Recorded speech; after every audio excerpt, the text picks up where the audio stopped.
What you're about to hear is a real conversation between Kari Granger and Immanuel Shalev. This is unscripted and unedited.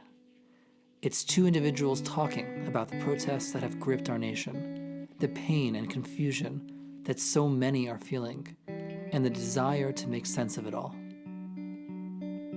We jump in as Kari and Imu talk about the uniquely transformative power of listening in the face of unimaginable hurt and anger.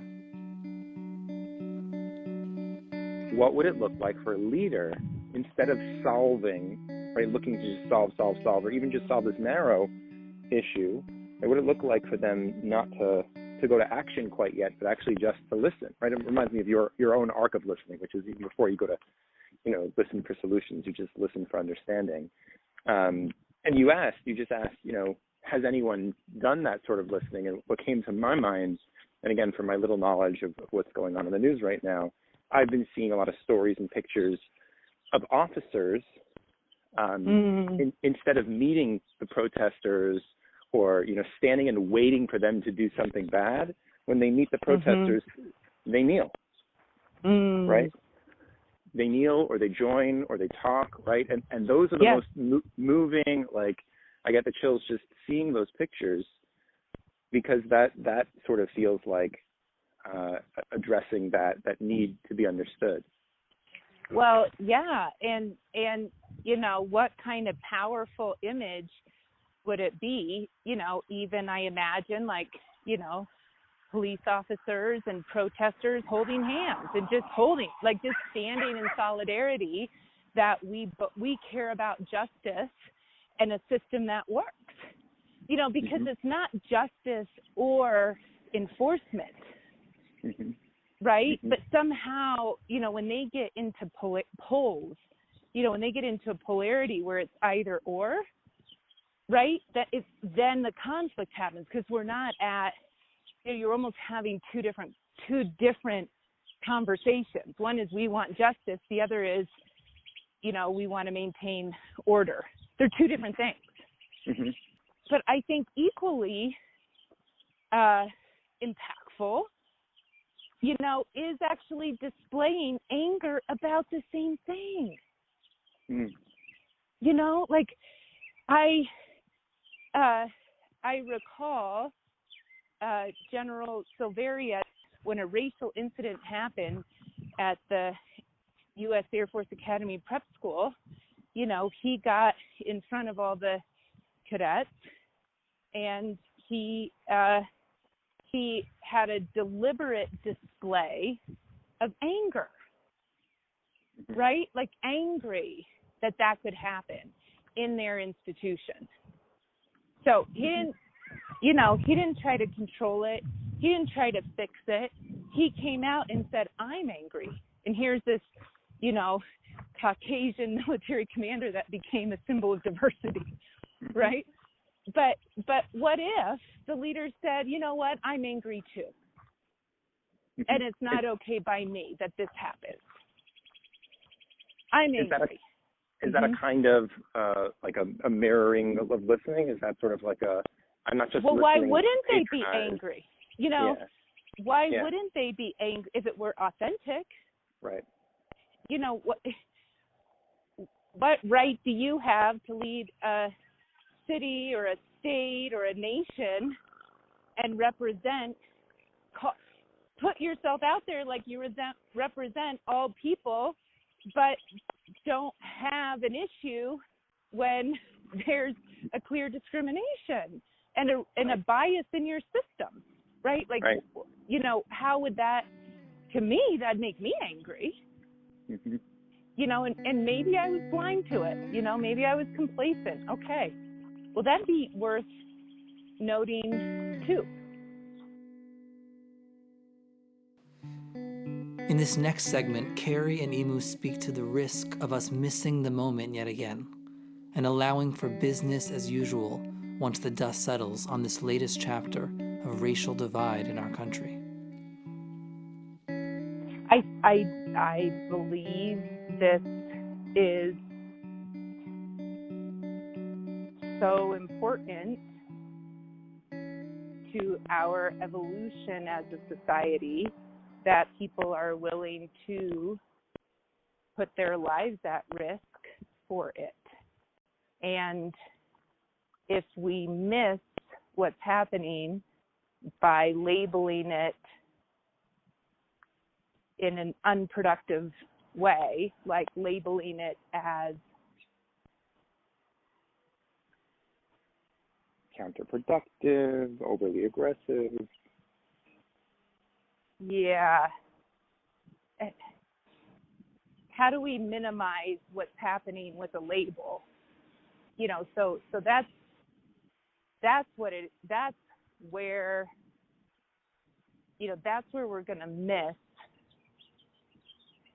That's where we're going to miss again, is if we wait for it to stop, minimize it with a label about the protesters, calling them looters, for example, where I know looting is happening, but that's not the big picture. You know, the big picture is a stand for equality,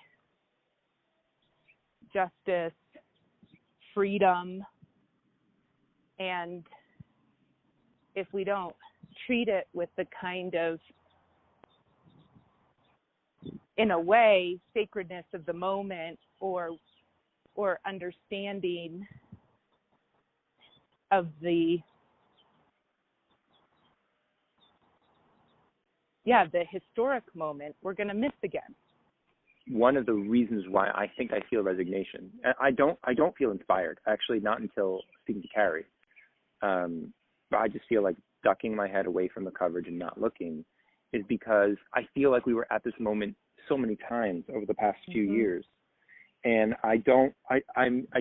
what I heard Kari just say is that if we don't use this moment, it will come back, and it keeps coming back worse. So there's an opportunity here to give it space and to listen and to find the way through and sitting with it, that if we miss, it's just going to come back. Yeah, you know, from our privileged positions, we can wait and hope for the best. Right. You know, or we can listen for the message and say, yeah, I stand for freedom, and I stand for dignity, and I stand for justice. Yeah. I stand for equality, and even like, what am I doing? You know, that continues this institutional racism. Yep. You know, I'm not actually hearing the fundamental cares. I'm labeling people. The other theme that I think we talked about that I wish we could flesh out even more, but just also like I found to be helpful and redemptive for me, is that there is nuance. And what nuance means is that there are competing fundamental cares or multiple fundamental cares, and that if you try to treat this simply, you'll miss it. You'll miss that there's actually like many different parties with many different fundamental cares. Mm-hmm. And that's right? where the opportunity for leadership really lies, is to get at the root. So, you know, what are the fundamental cares at play here? And how can we evolve and allow something new to emerge? How can we become co-creators of what's to be?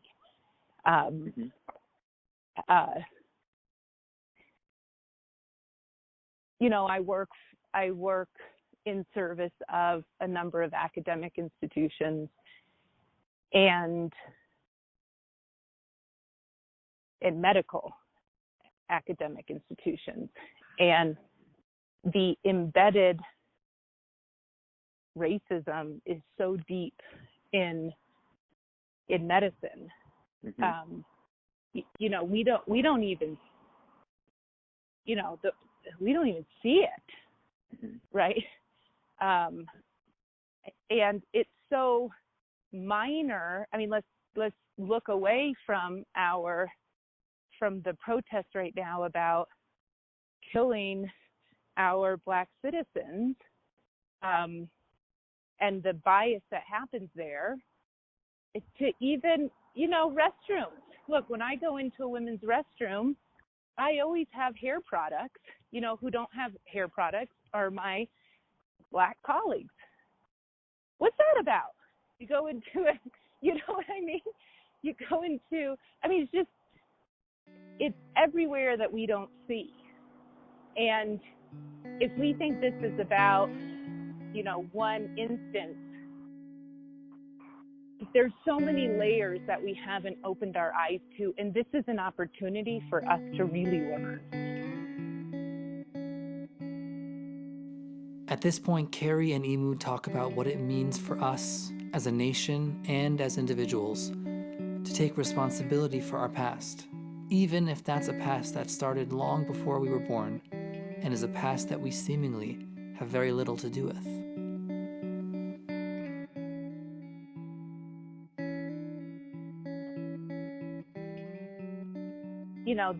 I think part of this roots from, we've never, as a nation, really even taken real responsibility for the things that we've done. And we've never really sat and said, yeah, we own that. Mm-hmm.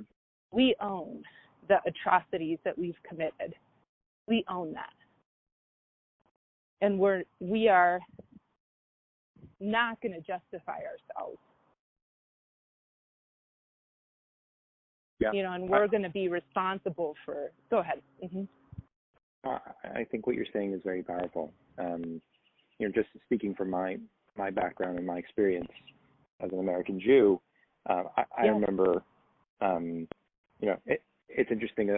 There's this Holocaust class that I took in law school, where it was pointed out that European countries, Germany, Poland, right? Everywhere you move in Europe, there's a monument to the shame of the various countries that had a hand in the Holocaust, where they actually make it a part of the curriculum to learn from the mistakes, to actually, right? There's reparations paid. There's a whole movement in these countries to say what we did was wrong, and this is how we're going to learn from it, and to really own the mistakes of the Holocaust. I remember hearing that and just learning about that and feeling so moved by it from this may not have been us, this may have been our parents, this may have been our grandparents, but we own it, and we're going to learn from it, and we're going to do something differently. And what you're saying here feels very moving to me, and moves me to rush out and say, well, what listening can I do? What changes can I make? And I even think that inspirational kick in the pants is interesting, because it's not necessarily like, what actions can I take? Although maybe there are those, but it's sort of, what do I need to learn? How can I be a part of this moment and not lose this opportunity? So yeah, thank you for that. Yeah, you're welcome. I've struggled in different times. I'm white, middle class, lived a very, privileged life in a way. And, what do I have to do with the past here? I'm kind, I care, I listen, I own what I do, I own my mistakes. But sure, my forefathers, they were jerks, but what about, I haven't been, right? And I think there's something really powerful when, in the last few years, working with some pretty incredible academic institutions,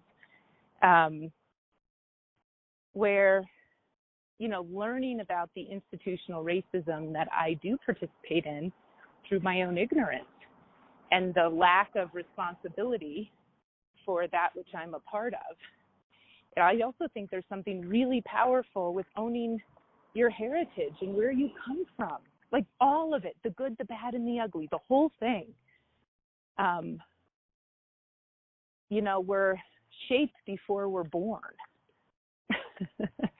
right? Mm-hmm. So there is something powerful about the more you can own and be responsible for, not as a burden, but as a deep human connection, the more free you are to move forward.